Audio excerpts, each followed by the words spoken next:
నమస్తే ఫ్రెండ్స్, నేను మీ సుజాతాని. Welcome back to Mowgli's kitchen. ఈరోజు మన వీడియోలో క్యాబేజీ పచ్చడిని సింపుల్గా అండ్ టేస్టీగా ఎలా చేయాలో చూపించబోతున్నాను. దీన్ని మనం ఇన్స్టెంట్గా చేసుకోవచ్చు. కేవలం 10 మినిట్స్లోనే మనం చేసుకోవచ్చండి. నోటికి ఏమి తినబుద్ధి కానప్పుడు ఓసారి ఇలా ట్రై చేసి చూడండి, చాలా బాగుంటుంది. క్యాబేజీ ఇష్టపడిన వాళ్ళు కూడా చాలా ఇష్టంగా తింటారు. సో ఇక లేట్ చేయకుండా ఈ ఇన్స్టెంట్ క్యాబేజీ పచ్చడిని ఎలా చేయాలో చూద్దాం రండి. ముందుగా ఇక్కడ ఒక చిన్న క్యాబేజీని తీసుకున్నాను. ఇది సుమారు 250 గ్రామ్స్ ఉందండి. మనం క్యాబేజీని ఎక్కడా కూడా వాష్ చేయకూడదు.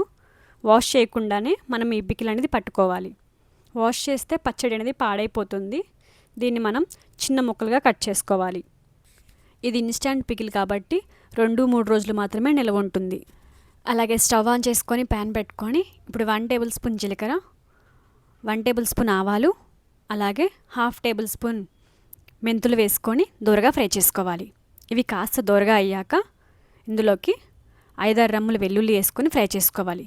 ఇవి చల్లారాక వీటిని ఒక మిక్సీ జార్లోకి తీసుకొని కోర్స్గా గ్రైండ్ చేసుకోవాలి. ఇలా గ్రైండ్ చేసుకుంటే సరిపోతుంది. ఇప్పుడు మనం ముందుగానే పక్కన పెట్టుకున్న క్యాబేజీ ముక్కల్లోకి 1 టేబుల్ స్పూన్ పసుపు, 3 టేబుల్ స్పూన్ల కారం, అలాగే 2 టేబుల్ స్పూన్ల సాల్ట్, మనం ముందుగానే ప్రిపేర్ చేసుకున్నాం కదండి మెంతులు, ఆవాలు, జీలకర్ర, ఆ పొడిని వేసుకొని ముక్కల్ని బాగా కలుపుకోవాలి. ఈ పచ్చడి కలుపుకోవడంలోనే ఉంటుందండి టేస్ట్ అంతా. సో ఇవి మొత్తం బాగా మిక్స్ అయ్యేలాగా మంచిగా కలుపుకోవాలి. అలాగే ఈ పచ్చడిలోకి మెయిన్ ఇంగ్రీడియంట్ వచ్చేసి లెమన్ అండి. ఇక్కడ నేను ఒక క్యాబేజీకి ఒక నిమ్మకాయ తీసుకుంటున్నాను. ఇప్పుడు నిమ్మరసాన్ని క్యాబేజీలోకి తీసుకొని బాగా కలుపుకోవాలి.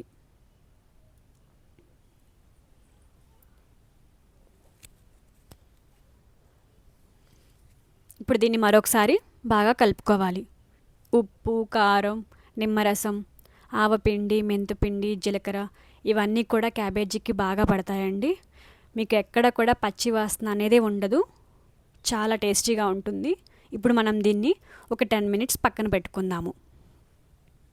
ఈలోగా తాలింపు కోసం స్టవ్ ఆన్ చేసి ప్యాన్ పెట్టుకొని అందులోకి 3 టేబుల్ స్పూన్ ఆయిల్ వేసుకోవాలి. ఇక్కడ నేను పల్లి ఆయిల్ యూస్ చేస్తున్నాను. ఇందులోకి కాస్త ఆయిల్ ఎక్కువే పడుతుంది.